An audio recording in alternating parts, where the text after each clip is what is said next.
Welcome back. This is part 2 of the Sandton Times podcast, episode 28, week 41, on location from Imbali Safari Lodge in the Kruger National Park. So if you've been hearing some ambient noise in the background, well, that's part of our mobile studio experience that we've set up here on the pool deck. I'm thrilled to have TK join me as we move into the second half of this special episode. TK is responsible for HR and finance here. TK, welcome. Thank you very much. So TK, tell us a little bit more about what do you look after here at Imbali Safari Lodge. It's also Hoyo-Hoyo and Hamilton's, right? Yes, that's true. I'm doing HR for the 3 lodges and also finance for the 3 lodges. Oh my goodness. And I also do a little bit of front of house where I look after the guests to check how their stay is being. And then I also do a little bit of help in the housekeeping departments to do room checks and to assist if needed be. So you're basically doing everything here, and that's what it boils down to, TK. I am an all-rounder. I like my job too much, so I basically do everything, but based mainly in the office with HR and finance. So you were also a camp manager at one point? Yes, I've been a camp manager for more than 10 years. My goodness. I've been running Hoyo-Hoyo for more than 10 years, and I've worked at Hamilton's as well and at Imbali as camp manager. So having done this for so long as you have done it, I mean, it's always on every weekend, every weekday. It's been busy, and then suddenly lockdown happened. What was that like? Must have been quite a strange feeling. It was a strange and stressful feeling because, if you're used to being in the bush, working, meeting people, and all of a sudden now you have to leave everything, and everything came to a standstill. So it was quite strange and stressful. So how have you sort of kept yourself busy now during lockdown? I mean, was there a lot to do for you, or was it really just waiting and seeing what happens? It was just waiting and seeing what happens, and then spending time with the family, of which it was not a good thing since I'm used to working all the time. So yeah, it was just waiting and seeing what will happen. So you must be quite happy seeing a couple of faces come through again. I mean, you guys have started now becoming a little bit busy again. Weekends are filling up. Yes, weekends we are filling up, and we are very happy, to be back at work. Out there, it's not easy, but now being back at work, so everything now will go back to normal. I mean, you're in the HR space, also a very difficult position to be in. I mean, apart from finance, I think they're giving you the 2 hardest portfolios on the team. But, it's one of those things where a lot of people are talking about how, on the one hand, people are very worried, people are very stressed about their jobs. A lot of companies have had to adjust salaries, they've had to adjust a lot of things. But at the same time also, I'm finding that people are coming back to work with a very different mindset, much more appreciative of work, much more thankful that they have a job. Are you finding that as well? Yes, we are also finding that on our side. And our staff, they are very happy to be back at work, even though, it was difficult for them adjusting now. Slowly but surely we are getting there. So things are showing a little bit of change. And as the finance woman, I mean, are you already seeing projections into 2021? Are you seeing people interested in coming back to the Kruger, coming back to Imbali?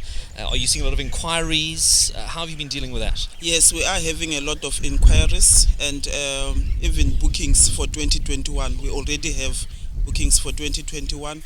So people are really looking forward to coming back to the Kruger. And is that just South Africans, or are you also seeing some international guests inquiring and hoping that the flights eventually sort of bring them back to the Kruger?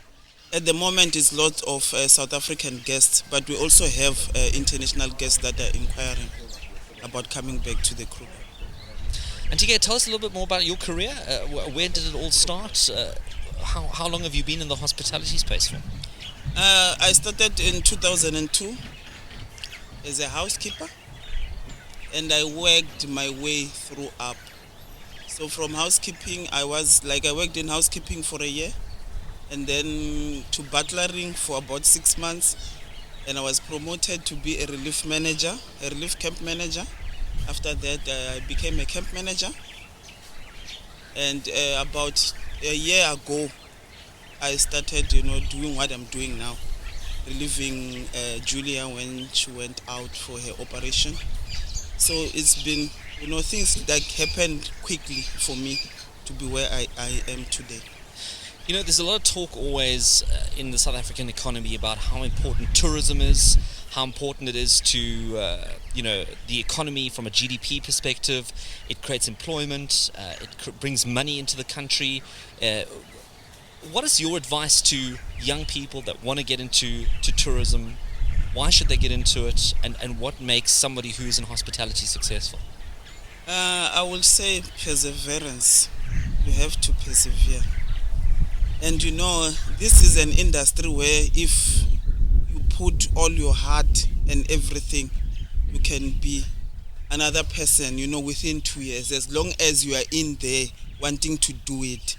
Tourism is also good in a sense that you get to meet lots of people and you learn about different cultures. And I believe that as well economically is bringing a lot of money to our country. So I would encourage young people, especially women, to get into the industry. Well, TK, I'm going to let you go back to your very busy portfolio. Thank you so much for joining us on the podcast. That's the lady in charge of HR and finance for the three lodges, Hoyo-Hoyo, Hamilton's and Imbali Safari Lodge, TK. Thank you so much for joining us on the podcast. Thank you. Well, now I'm joined by Safari Manager Gregory Behrens at this beautiful pool deck that we're on at Imbali. Gregory, it's so good to have you on the podcast. Thanks, and thanks for being here. Well, Gregory, you look after Imbali and also the other two lodges as well, Hoyo-Hoyo and Hamilton's. That's correct. From an operational perspective, all three camps and the concession in general. So what does your day consist of? What does a Safari Manager do on a daily basis? Mostly making sure all the guests are satisfied, the game drives are running, everybody's happy, check that the guides are up and doing what they should be doing, maintaining the vehicles, going around to all three camps, checking operational issues. So that must have been quite a different experience when you went into lockdown and suddenly this place just went completely quiet. Lockdown was a bit, I would want to say, a bit strange the first week, waking up to a staff village that's normally full of life and noises and everyone getting started for the day, just to dead silence and nobody around. It took some getting used to. So to have people coming back again now, I see you've got a full house this weekend, must be quite a breath of fresh air after all that time. It's fantastic. I think all of us are looking forward to it, not just us, the whole tourism industry, but to have people back again interacting. It's what we do, it's what the industry is about. And just to have guests interact with and have people moving through again, staff back at work, it's been fantastic. So how long have you been at Imbali Safari Lodge? Just going over about 5.5 years now. And you must have seen quite a few interesting things in terms of the wildlife here. There's been fantastic sightings. We're very blessed with the 10,000 hectares that we have. I think some of my favourite ones would be most probably pangolin. Some people wait a lifetime to see them. I waited 12 years to see my first one. Wow. And also an endangered species. I mean, at the best of times, you're not going to be able to see a pangolin, so that must have been quite a sighting for you. It was amazing, even for all my guides, for the guests involved. It is one of the most trafficked, unfortunately, the most trafficked animal on the continent. So they are highly endangered. So when you do see one, it's basically a once-in-a-lifetime opportunity. Now, we have a lot of international listeners. I mean, the Kruger becomes one of those destinations that everybody wants to do around the world at some point. In your personal opinion, what makes the Kruger so unique and so special? The special thing about Kruger is still wild. And it's it's still wilderness. Only 12% of Kruger is accessible by road. The rest are still massive wilderness blocks where there's no roads, no interaction with animals. So it still possesses that true wild spirit. You never know what you're going to find around the next corner, what animal might appear or might not appear. It's just the wildness of Kruger that has what lots of places don't. So when the guests were away, I'm sure the animals must have come out to play. And have you had some interesting encounters with animals during lockdown? We did, especially in the camps. It didn't take long for the animals to lock on, that there was no movement, no people moving around the camps. And in Bali per se, I was doing some controls at night, just checking one of the rooms. Heard a bushbuck bark behind me, looked back, saw the bushbuck, thought, okay, he's looking at me, it's fine. Carried on fixing the pool pump. Saw the bushbuck run off, had a nice big male leopard walking down the pathway, oblivious to me being there. He was more interested in where the bushbuck was going. But it didn't take long for the animals to catch on. We had numerous tracks for lion, hyena, leopard going through the camps. and they just caught on automatically that there was no movement, no people, no activity. What, literally walking through this pool deck, through the Yeah. restaurant, through the bar? Yeah, there was spoor everywhere, even at our other camps, Hoyo-Hoyo, Hamilton's. There was a impala kill right on the main deck. Yeah, a young female leopard, because they just instinctively picked up that there was no movement, no people. Now, for those who've visited Africa, who've done a bit of wildlife or a bit of the bush, know that monkeys, baboons are notoriously naughty, even when there are people around. I mean, you often hear stories of, monkeys taking a leap at, bananas or food or anything that's standing around when no one's looking. Did you have any of that activity happening while things were in lockdown? We generally don't have a problem with that, because our maintaining of the actual quo with the monkeys and that, as long as our rubbish and our food is not accessible, they don't learn that it's accessible. So we've never had a problem all the time we've been here. The baboons, they did get a little bit naughty, running up and down the roofs more than often, because once again, there was just absolutely no movement. But they've never had a chance to access food, so it's a good thing that they don't learn it, and then we don't sit with the problem with it. Now, what do you recommend people do whilst they're here? I mean, a lot of people have been on safari, a lot of people haven't been on safari. So what are some of the attractions that you would say would make this space so unique? I would just say, just get out on every safari you can. The bush always changes. You're never guaranteed of any sighting every morning. Some people decide they miss a morning safari, and it's the one where they're going to see everything, as opposed to maybe the previous morning you didn't see anything. There's always something new, always something different. And also, if you get a chance to have a bush excursion on foot, which is possible depending on the season, sometimes also a totally different way to interact, see a lot of the smaller things you miss while you're on a vehicle-based safari. How's COVID-19 changed the way things now work? A lot of people said from the beginning that the bush is just an ideal place for social distancing, for that space. You're constantly outdoor, not a lot of people. I mean, you're not sitting here with thousands of people. There might be, 6 or 8 couples that are spread out. Even on a game drive, you're never more than sort of 2 couples on a truck, which is also pretty spread out. Have you had to make major adjustments? Not major adjustments per se, just, as you said, social distance on the vehicles, make sure surfaces are sanitized. It did take a lot of adaptation from our side, just implementing new systems, sort of small things like in your bathrooms, we couldn't use multiple use shampoos and toiletries. So you'll see in the rooms now it's all single use, small ones to avoid more contact points. Yeah, so I think the hospitality industry in a whole adapted a lot quicker than lots of other industries. And have you been welcoming more people now as things have opened up? Have you found that your weekends are filling up quite nicely? Yeah, the weekends especially, obviously, because it's no international border travel yet, but with interprovincial travel, our weekends have been phenomenal so far. So we're just happy that we've got people, people are able to come and experience our product.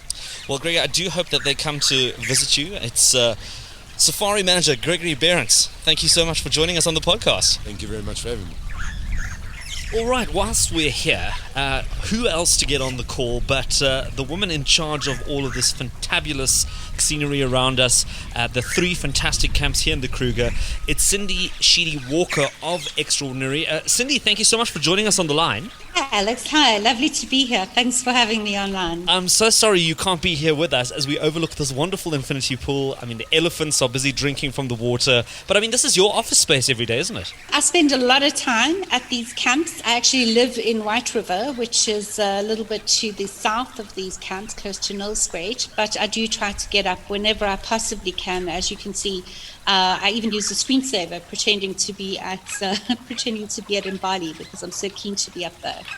Well, I'm sure your international clients, your international partners that you chat to when they get to see some of your backgrounds that are of the places that we've been able to see, they must be unbelievably jealous. But we spoke a couple of weeks and months ago about the industry reopening. At the time, I think we weren't too sure how it was going to work, when it was going to work. And here we are now. Things are starting to, like we've been talking about, the corona rust that is starting to come off, and things are starting to come into swing. How have things changed since we last chatted? How is the industry opening up? We started opening some of the properties with intra-provincial initially, I think back in sort of July period. By about the 7th of August, I think we opened the camps for the inter-provincial travel in South Africa. So that was really the reigniting of the domestic market that started traveling to our lodges again. I think South Africans were literally just desperate to get out of their homes and into the bush. Everybody is thrilled that I've met up with that's been in any of our properties and any other properties, in fact, are thrilled to have those wide open spaces to reconnect with the outdoors, with the bush, the animals, and these incredible spaces that we've got, which are so safe and so unique.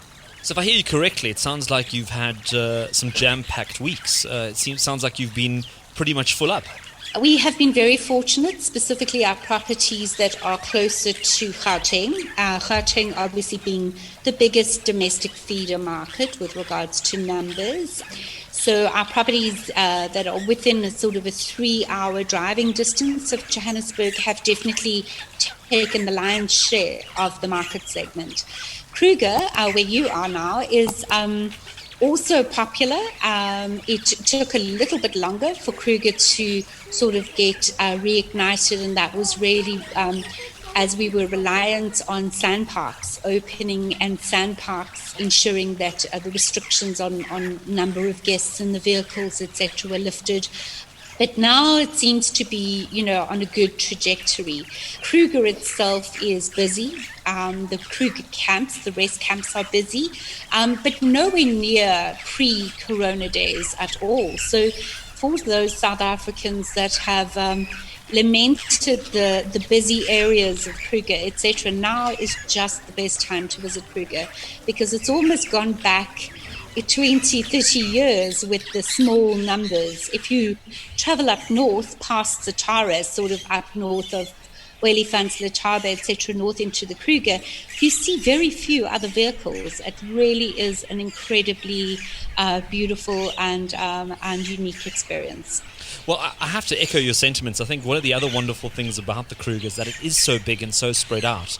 And even when you're in the lodge, you're walking around, you're generally not in contact or in close proximity to people at the best of times. It's literally, maybe a little bit around your meal times. On a game drive, you're generally, spread out, or you've got your own vehicle, so you're not also on top of anybody else. So it really is an ideal place to kind of go to kind of feel a little bit, and I hate using the word normal, but to kind of feel a little bit like it used to be in the beginning of the year. So there's a natural social distancing that occurs in safari lodges. We build our rooms, our suites, apart from each other of having personal space and intimacy throughout. So quite important in the current conditions, because that's exactly what our customers are looking for. In the dining areas, we've always tried to create little private nodes for couples, for family groups seated together. So we've always encouraged those separate dining areas anyway. Private dining in the suites for instance, is possible. We might do a poolside dinner for a honeymoon couple, or anniversary celebration, etc. We try to do really special little moments of magic. We have those fabulous, I don't know if you've attended, but those fabulous bushveld sundowner gin tasting events, which are right out in the middle of nowhere, a set-up table with lanterns and something almost straight from an Out of Africa movie set. And those type of safe environments make guests feel really secure in their decision to travel. Yeah, Cindy, I must tell you, we missed that gin tasting that you speak of by one evening. We did see the photos. It looks incredible, but all the better reason to come back again. And, you can't do everything in one trip. It's just, that's not how it works. You need So that particular gin tasting, I was at with a group of agents, South African agents, that had come up to check out the protocols, and a couple of journalists as well. We had the brief editor of Caxton with us, etc. it was a fabulous setup. I mean, just being out in that kind of space. We actually had two massive elephant bulls walk right past the gin stop, almost as if they were wanting to pop in and taste one of our fabulous gins that we have on offer. Now, those are very wise elephants, and elephants of distinguished taste. So I can see they know what's good.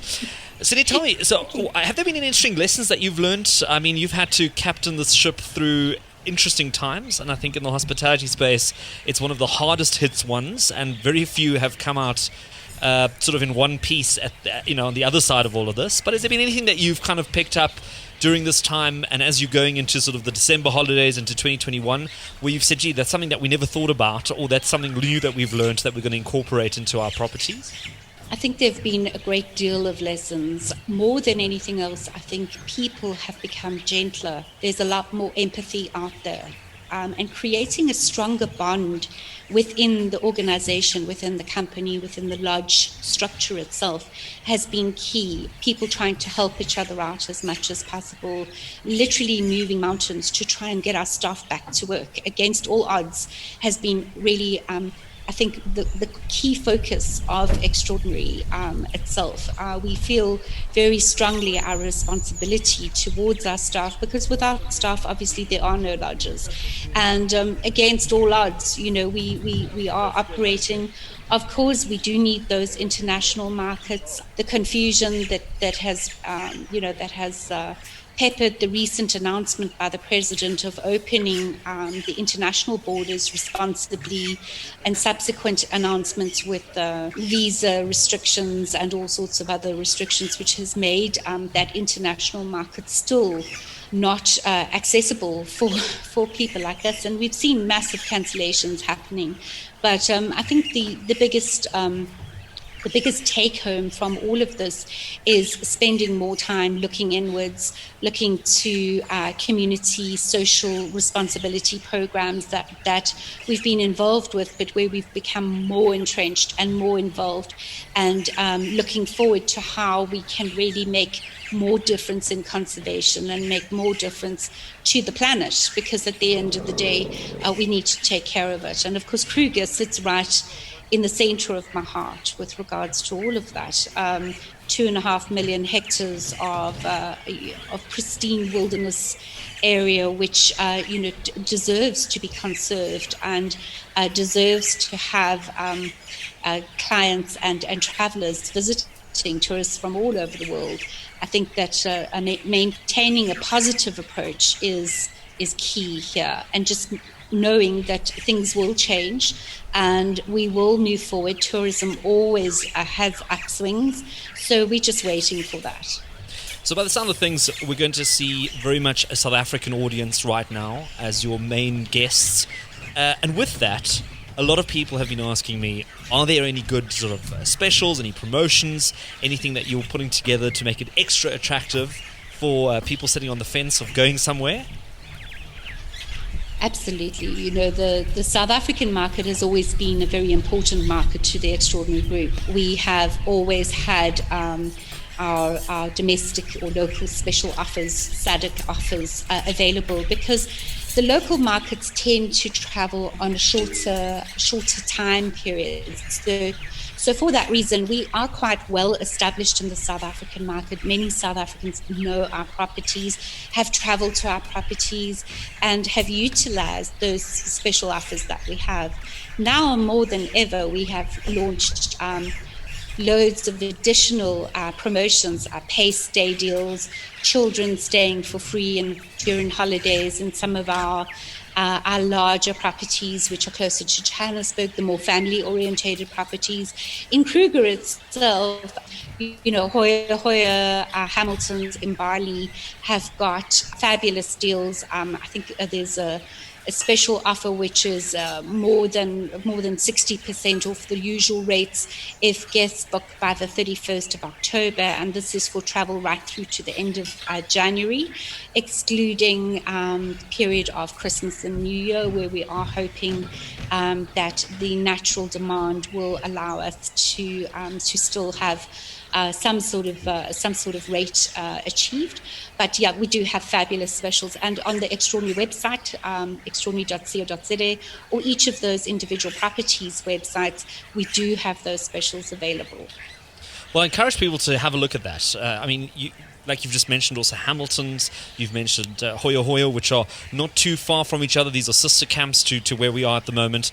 And they've all got their own style, their own character, and there's a little bit of something for everybody. And we've already heard some fantastic stories from the team here about amazing sightings that people have had at these camps whilst either using the outdoor shower or whilst sitting on the terrace and having lunch or breakfast and watching, the animals do what they do when there's a waterhole around.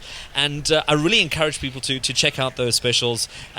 Take some time out, and the one thing I have to say is you actually feel like a new human again after you come back from one of these. Even if it's a short break, even if it's just a weekend or a midweek break, you actually feel so much better afterwards.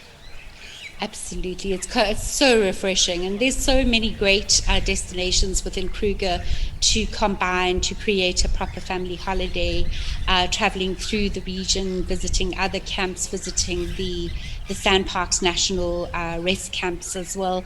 So one can combine different options. It's not necessarily that it only has to be a 2 or 3 night stay in one of our camps, but there's so much to do in the area and in Kruger itself that you can combine together with it. Well, Cindy Sheedy Walker, thank you so much for having us and letting us kind of get an experience firsthand. She's the CEO of Extraordinary Sales and Marketing, and also flying the flag high for Kruger and domestic travel in South Africa. And it's been fantastic having you on. And look forward to chatting to you again in the near future, if not in 2020, maybe even in 2021. And hopefully we'll have more exciting and extraordinary things to talk about. Really looking forward to that, Alex. Thank you, Cindy. Thank you so much.